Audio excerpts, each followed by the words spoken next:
Es cierto que el concepto de laicidad es largamente compartido por la sociedad uruguaya. Tan cierto como eso es que también, como tantos otros conceptos, están en continua construcción, no son estáticos. Aquí, desde cuando se planteó cómo se inició con el tema de la necesaria separación de lo religioso del Estado, a partir de allí hay todo un proceso histórico de construcción continua de los conceptos, que se van haciendo compartidos, sentido común, pero que no son estáticos, como tampoco lo es el de democracia.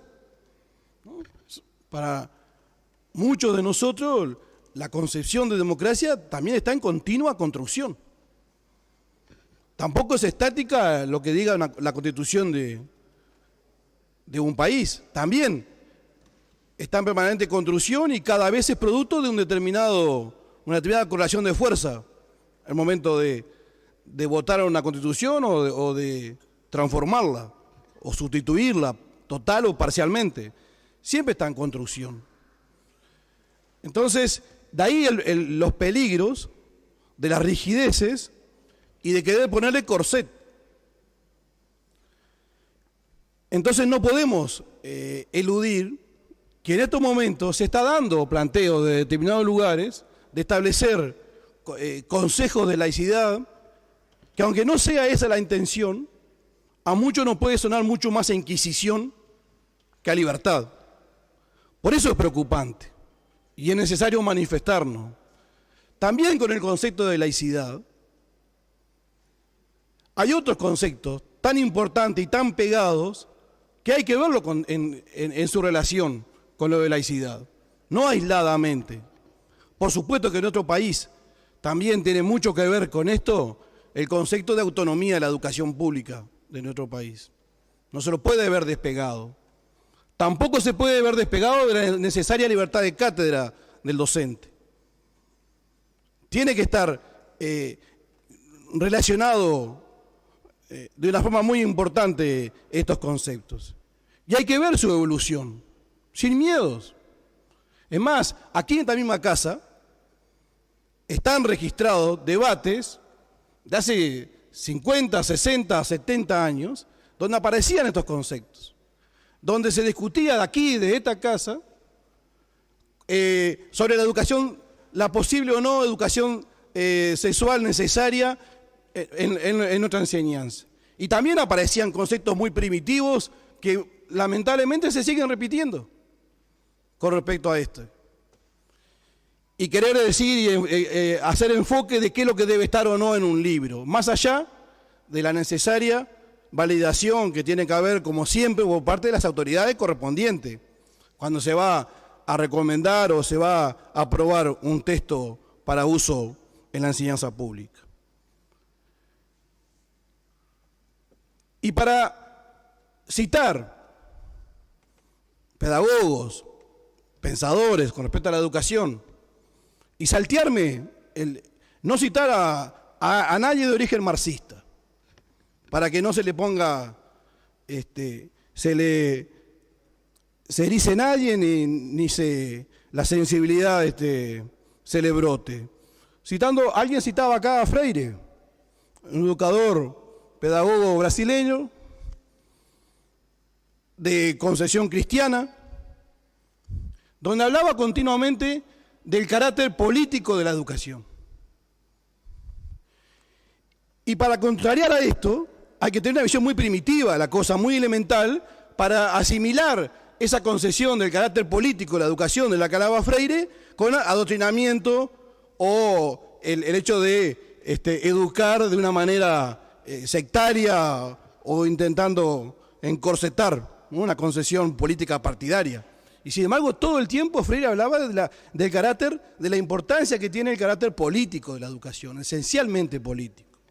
Y lo pegaba a la libertad y a la autonomía y al respeto, obviamente por el educando, y a que nadie sabe todo, que el educador educa y aprende de sus estudiantes, y que el estudiante aprende y educa a su educador. Esos conceptos dinámicos y dialéctico tienen que estar presentes. Sobre todo a nosotros lo que nos interesaba resaltar hoy es la necesidad de ver la globalidad y el respeto a todos los conceptos que están ligados. Es la autonomía, que tiene larga tradición también en nuestro país y que también fue en construcción. Lamentablemente, y no es para desatar hoy una discusión que la vamos a seguir dando por varios meses, lamentablemente la ley aprobada acá, la llamada ley de urgente consideración, le da un golpe muy fuerte a la autonomía de la educación, pero muy fuerte.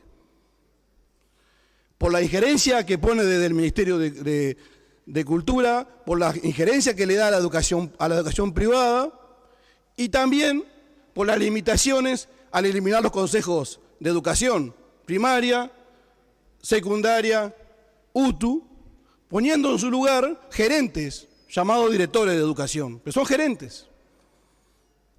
El golpe es muy fuerte allí, a la autonomía. Y la laicidad no se la puede ver despegada de la necesidad de la autonomía de la educación.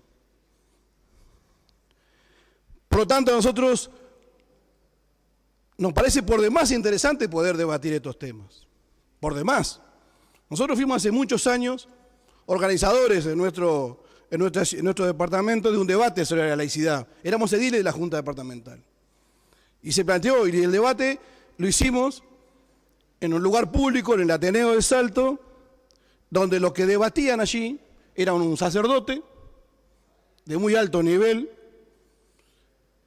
de formación y un maestro con mayúscula, como fue el maestro Hugo Rodríguez. También es cierto que nuestra generación, mi generación, que transcurrimos la mayor parte de nuestra educación formal durante la dictadura, por lo menos secundaria completa, donde ahí sí que se destrozó el principio de laicidad. Y los argumentos eran que porque los profesores de izquierda adoctrinaban a los estudiantes y así barrieron con la mayoría de los docentes formados de este país. Y yo no tuve la suerte de contar con esos docentes. Y vaya si le envidié sanamente a las generaciones siguientes a la nuestra, la forma en que podían acceder al conocimiento en ese clima de libertad, de mayor libertad que se conquistó al volver a la democracia. Y ahí fuimos aprendiendo cómo relacionar eso y a su vez lo sabio que ha sido que a lo largo de nuestras diferentes expresiones de la Constitución, el concepto de laicidad no se lo determina en forma explícita. Más allá de que no hace una definición, ¿no? Porque eso también tiene que ver con el hecho de la libertad y la construcción histórica de ese concepto. Y a eso que llegamos en la ley de educación votada en gobiernos anteriores, gobierno del Frente Amplio, es una muy buena síntesis de un momento al cual llegamos. Probablemente en otro momento podremos avanzar más, pero eso es lo que tenemos que atenernos ahora, a lo que ya algunos legisladores anteriormente leyeron, esos artículos de la ley de educación vigente con respecto a la laicidad. Y también está pegadito allí el concepto de libertad de cátedra, que se le intentó dar también un golpe fuerte en la ley de urgente consideración.